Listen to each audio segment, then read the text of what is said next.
censo previdenciário dos servidores do Estado vai permitir a atualização e a consolidação do Cadastro Nacional de Informações Sociais dos regimes próprios de previdência social, um sistema unificado contendo as informações previdenciárias de todos os servidores públicos do país. A ideia é melhorar a qualidade dos dados cadastrais, combater fraudes, eliminar distorções e assegurar aos servidores benefícios como aposentadoria, auxílio-doença, salário-maternidade e salário-família. E para falar mais sobre esse assunto, já está aqui comigo no estúdio o coordenador-geral, o gerente-geral, melhor dizendo, do Censo no Rio Grande do Norte, Márcio Sá. Seja bem-vindo. Muito obrigado. Obrigado pelo espaço. Agradeço a Assembleia por nos permitir essa gravação junto ao TCE, né? E poder ajudar a esclarecer um pouco mais as informações sobre o censo e auxiliar para que todos os servidores consigam fazer o censo sem contratempos. Que bom. Márcio, há muito tempo a gente já queria ter trazido vocês para explicar um pouco mais. O censo já começou. E o que vocês, na verdade, o que o governo, o Ministério da Previdência também vai querer obter com essas informações? O que vocês querem delinear, digamos assim, com esses dados? Bom, os dados do censo, propriamente dito, eles servem primeiro para balizar e melhorar a qualidade das informações para o Rio Grande do Norte. Em seguida, esses dados também serão utilizados para que nós possamos conhecer o perfil de cada um servidor do regime próprio do Rio Grande do Norte e possibilitar, como foi dito anteriormente, a aposentadoria, dar direito também à conversão dessa aposentadoria em pensão alimentícia para os dependentes, caso existam, né? Agora, é uma série de informações que vocês vão coletar, digamos assim, né? A gente vai adentrar daqui a pouquinho nesse assunto, mas antes eu queria deixar claro para quem está nos ouvindo, quem é que deve fazer o censo, ou seja, quem é que deve participar? Sim, são todos os funcionários públicos do regime próprio, com exceção daqueles que são exclusivamente comissionados e também os seletistas do Estado. Esses não participam. Agora, os servidores concursados de carreira regidos pelo IPERN, que é o Instituto de Previdência do Rio Grande do Norte, esses têm a obrigação legal de fazer o censo. Tem todo mundo que ir lá e fazer, inclusive é presencial o censo, né? Sim, é estritamente presencial o censo. Agora, que tipo de informações que estão sendo coletadas, digamos assim? É o primeiro grande censo, digamos assim, do Estado que está sendo feito, e o que vocês estão querendo saber? Sim. As informações básicas que precisamos para executar o censo são as informações pessoais do servidor e de seus dependentes. Por exemplo, a identificação com foto é importante. Qualquer identificação que seja aceita no território nacional. CPF, comprovante de residência e também conhecer os dependentes, aqueles que são filhos ou até mesmo enteados que possuem uma dependência econômica desse servidor. Então, nós precisamos conhecer cônjuges, até mesmo aqueles relacionamentos que não são ainda, como vou dizer, previstos em lei, né? Essas informações vão servir para quê? Basicamente, para nós conhecermos o fator atuarial presidenciário. Esse fator atuarial, ele é adquirido através das características de cada servidor e também conhecido através de algumas características externas ao servidor. Por exemplo, como eu posso calcular a pensão de um aposentado, né, que está se aposentando? Eu calculo de acordo com a idade, calculo com as características e também com o valor que foi guardado esse tempo todo pela Previdência. E também essa pensão poderá, ou melhor, essa aposentadoria poderá virar uma pensão e para isso eu preciso também conhecer as características dos dependentes. Saber se existe um cônjuge, ou uma esposa, ou alguém que convive maritalmente com esse servidor. Saber se ele possui filhos, se existe algum filho, mesmo maior, que seja inválido, que também possa receber essa pensão e conhecer toda a linha de pagamento dessa pensão alimentícia durante a vida do servidor e até mesmo seus dependentes. Perfeito. Esse censo tem alguma relação hoje com a situação econômica do Estado, por exemplo? Ou seja, o Estado, assim como o país, está passando por uma crise econômica e isso tem também uma relação com isso ou não necessariamente? Não necessariamente, né?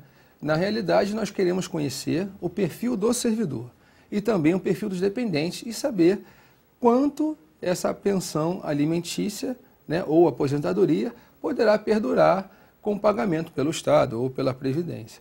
Agora, o foco principal da Previdência é conhecer o perfil, unificar os cadastros e também conhecer se esse servidor possui matrículas em outros municípios, outros estados, que possam estar conflitando com a legislação. O censo foi dividido em etapas. Vocês têm ideia de quantos servidores vão ser recadastrados e por que foi dividido em etapas? Isso é para facilitar, dar tempo, digamos assim, recadastrar todo mundo? Sim. Nós dividimos em etapas o censo, que é para dar maior conforto ao servidor.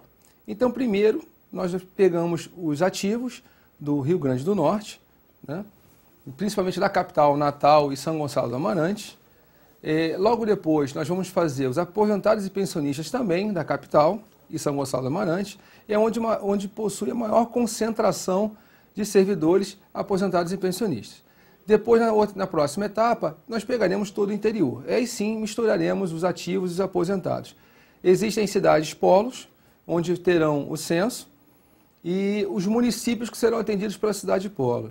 Essas cidades polos, elas foram escolhidas de acordo com a melhor fluidez de transporte e a maior proximidade e maior quantidade de servidores por região. Perfeito. E já começou, por exemplo, essa primeira etapa está englobando que região? Nessa primeira etapa, continuamos ainda em Natal e São Gonçalo do Amarante. A capital, nós estamos executando o censo do Poder Executivo. Os outros poderes virão em seguida a partir de janeiro. Perfeito. O que, digamos assim, o servidor ele vai precisar levar, né, para o recadastramento? O que ele deve se preocupar em termos de documentação? Como é que ele tem que se preparar? Porque ele já sabe que ele vai ter que comparecer, presencial. Mas que documentação que ele tem que levar?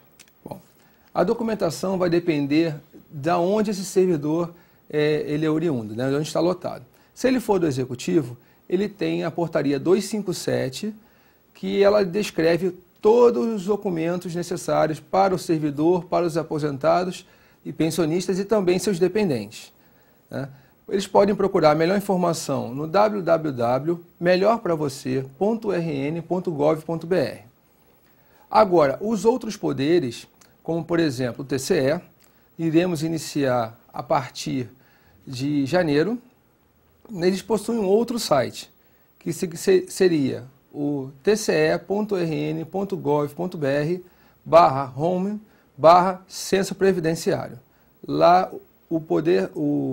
os servidores lotados no TCE poderão pegar maiores informações. Órgãos como o Tribunal de Contas, o Tribunal de Justiça, os servidores do Ministério Público Estadual, por exemplo, vocês tiveram reuniões com todos esses órgãos para que eles formalizassem, digamos assim, as suas datas, organizassem suas portarias? Como é que foi feito esse trabalho?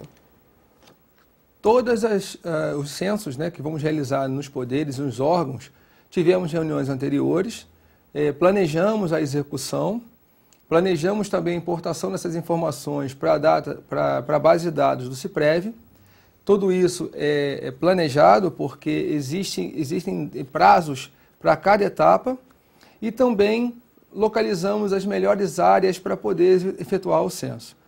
Cada um dos órgãos tiveram as suas agendas adaptadas, inclusive as suas rotinas de trabalho. Perfeito. Você falou no CIPREV, é um tipo de sistema, um sistema gestão do Ministério da Previdência. Explica para a gente como é que ele funciona e explica o que é para a gente. Sim. O CIPREV, ele é o sistema de previdência do Ministério da Previdência Social.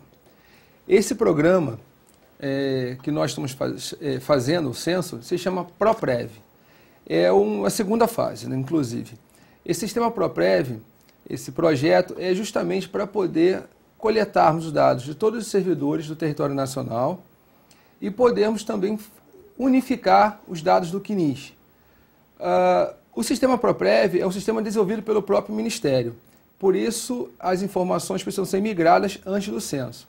Essa ferramenta, chamada CIPREV, ela estará disponível para todos os órgãos do Estado do Rio Grande do Norte após o censo, além de poder contar com a base de dados atualizada para atualizar os sistemas próprios. Perfeito. Mas você falou o site que o servidor ele pode entrar e ver o agendamento, para que data que ele está agendado, isso se não for de um órgão específico, como o Tribunal de Contas, como o Ministério Público Estadual, como o TJ, que vai ter seus sites específicos, né, para você entrar, os seus portais, digamos assim, não sei a terminologia, mas para você entrar e checar a data.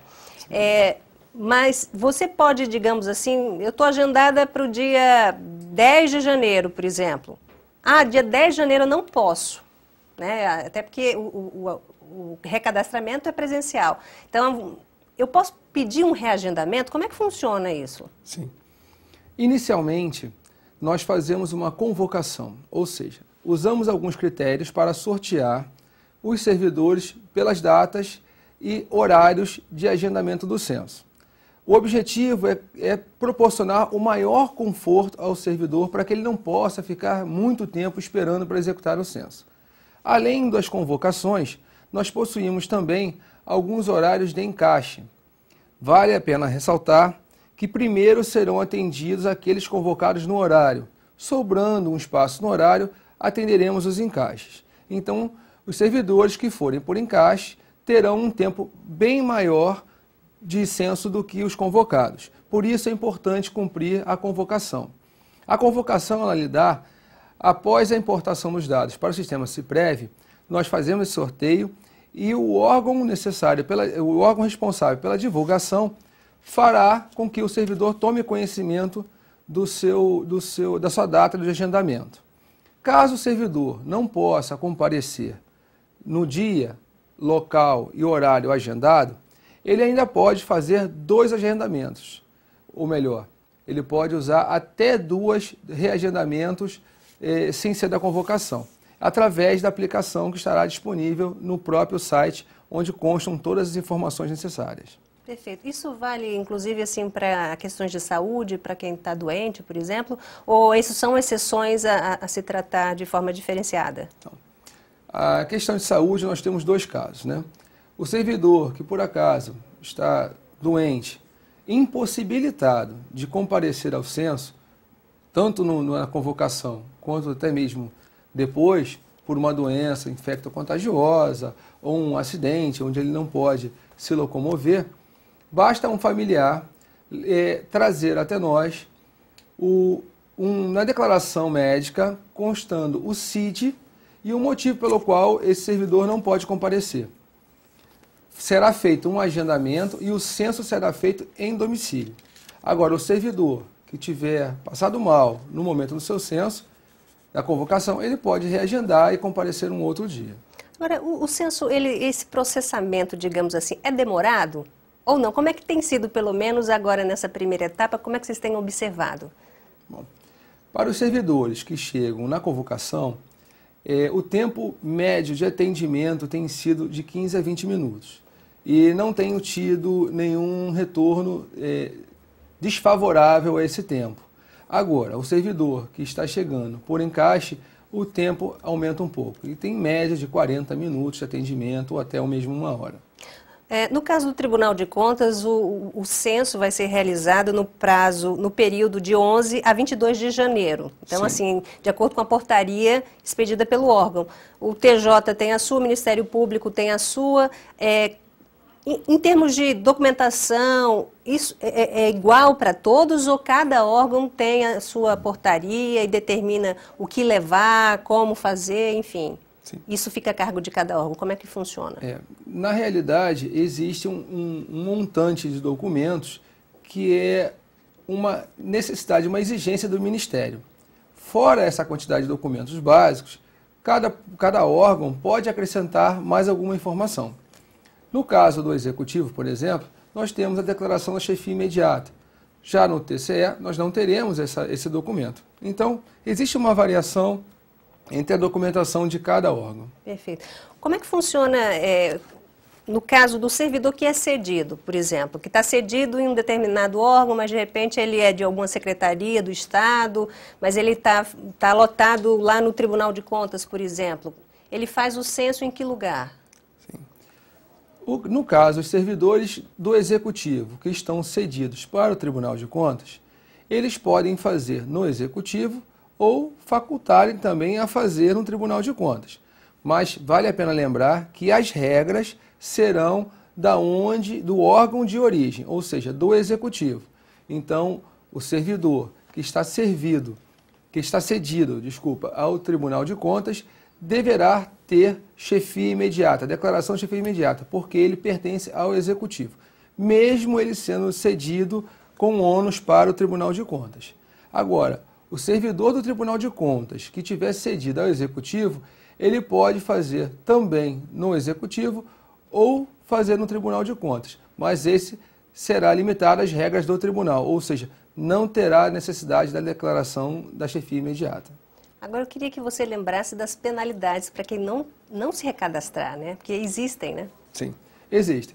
Nós dividimos o censo em 3 fases, né? Fora os outros órgãos.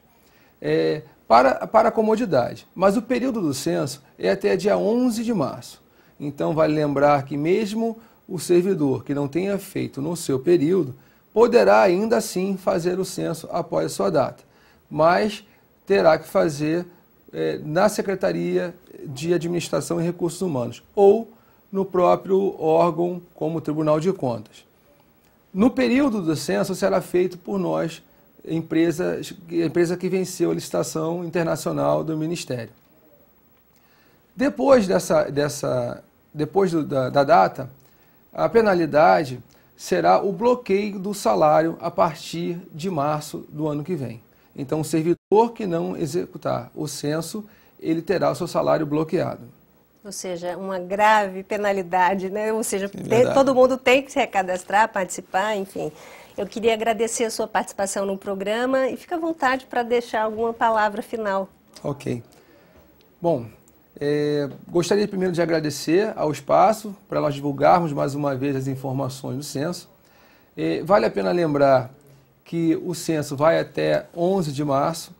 Agora, é importante que o servidor procure obedecer o agendamento. Nós hoje, no Executivo, fazendo o censo, temos muitos servidores ainda que não compareceram ao censo, então peço que os servidores possam procurar.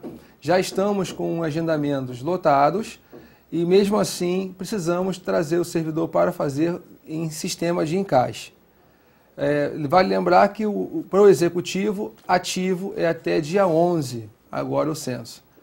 Para os aposentados, começaremos dia 14 e aguardamos os aposentados para fazermos o censo de braços abertos. Perfeito. Mas só repete aquele site para quem puder já dar uma olhada na sua data, né? E quem quiser tirar dúvidas também sobre documentação e etc. Sim. Para o pessoal do Executivo, é www.melhorpravocê.rn.gov.br.